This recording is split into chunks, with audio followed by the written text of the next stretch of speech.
All right, today we are diving deep into the mind of one of the most, let's say, challenging thinkers out there, the psychoanalyst Jacques Lacan. We're going to try to untangle his really powerful and honestly pretty wild theory of human desire, what it is, where it comes from, and why you can never ever seem to satisfy it. You know that line from the Rolling Stones, right? You can't always get what you want. It feels like a basic truth of life. We all want stuff, a better job, a new car, whatever, and sometimes it's just not in the cards. That's life. But for Jacques Lacan, well, that lyric doesn't even begin to scratch the surface. And this is where Lacan just blows the whole thing up. He makes this really sharp distinction between two things: need and desire. A need, yeah, you can satisfy that. If you're hungry, you eat. If you're thirsty, you drink. Those are biological boxes you can check. But desire? That deep, nagging feeling that you want something, according to Lacan, that is forever, by its very nature, completely out of reach. And to understand why, we've got to go back, way back, to the beginning of you. This brings us to probably Lacan's most famous idea, a moment he called the mirror stage. He says this is the origin story of your entire sense of self. And as we're about to see, it's all built on a beautiful, beautiful mistake.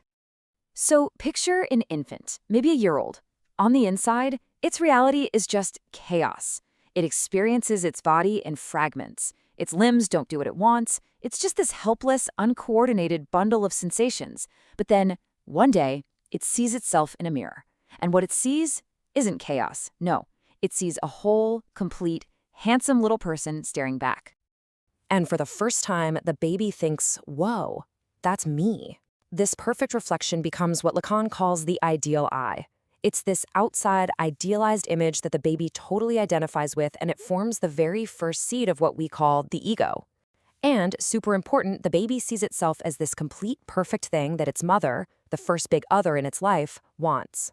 But here's the catch. It's a fiction. It's a perfect image that doesn't match the messy reality. And we will spend the rest of our lives unconsciously chasing this perfect, unified self that we only thought we were. But this perfect, silent little illusion, it can't last. The next big drama in our development comes along and just shatters it completely. This is the moment a child falls into language. And for Lacan, language isn't just a way to communicate. Oh no.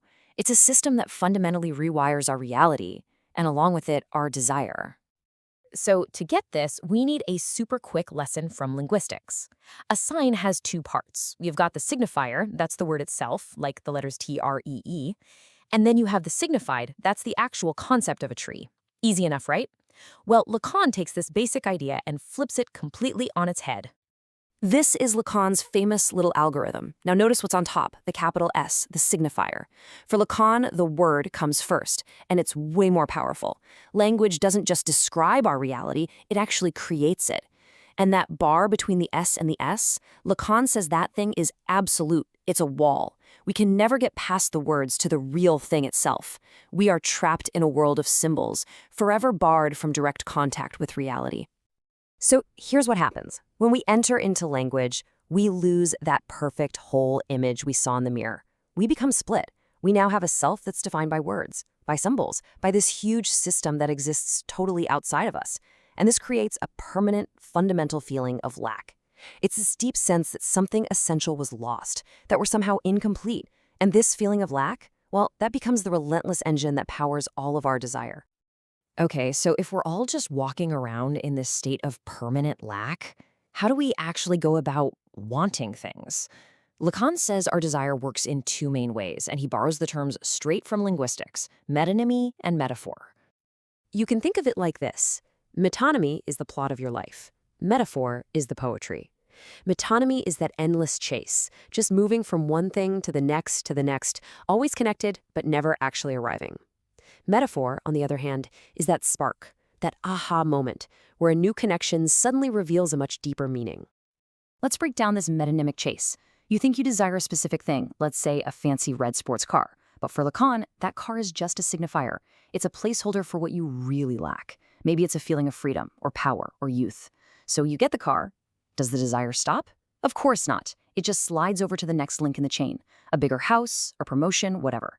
The point is, the chase is the desire. It's a machine that's built for perpetual motion, never to reach a final destination. But of course, our lives aren't just this random, endless chain. Every now and then, something happens that pins it all down. Lacan has a wonderful name for this, a point decapiton, which literally translates to a quilting button. So imagine all your floating desires are like the stuffing in a quilt. The quilting button is a moment of metaphor that punches through and holds all that meaning together just for a moment. It could be a joke, a Freudian slip, a line in a song, and suddenly, bam, the hidden truth of what your desire has been about all along is revealed. Okay, so we've seen the I get born in a mirror, get shattered by language, and then get sent on an endless chase for something it can never have. When you put all of these pieces together, you get to Lacan's most profound, and for a lot of people, his most unsettling conclusion about who, or maybe what, we really are. So what's the big takeaway? It's this. You are not the stable, unique, coherent author of your own thoughts that you think you are. That feeling of a solid me at your core? It's an illusion. For Lacan, the I is just an effect, kind of like a trick of the light that's produced by this endless chain of signifiers, by a language that speaks through you, but that you don't actually control. Lacan famously took Descartes' famous line, "I think, therefore I am," and gave it a radical twist. He's saying our true being isn't in our conscious thoughts, not in the I think. It's located where I am not. It's in the unconscious, in the very structure of language itself. It's in the it that thinks through us. The very system that allows you to think is a system you can't be consciously aware of while you're in it. Okay, I know that was a lot, so let's just recap the big ideas here. First, there's a huge difference between a need, which you can satisfy, and desire, which you can't. Second, that idea you have of a perfect self, it was born from a misunderstanding in a mirror and then got fractured by language, leaving us all with a permanent sense of lack. Third, this lack is what fuels our desire, which just moves endlessly down a chain, only getting pinned down by these little flashes of metaphor. And finally, the most radical idea of all, language thinks you. You don't think language. And that really brings us to our final kind of mind-bending thought. If that coherent self you feel every day is really just an illusion, just a byproduct of a system of language that was here long before you and will be here long after you, if it's the language that's really running the show, then who, or maybe what, is actually doing the thinking when you think? Something to chew on. Thanks for joining me.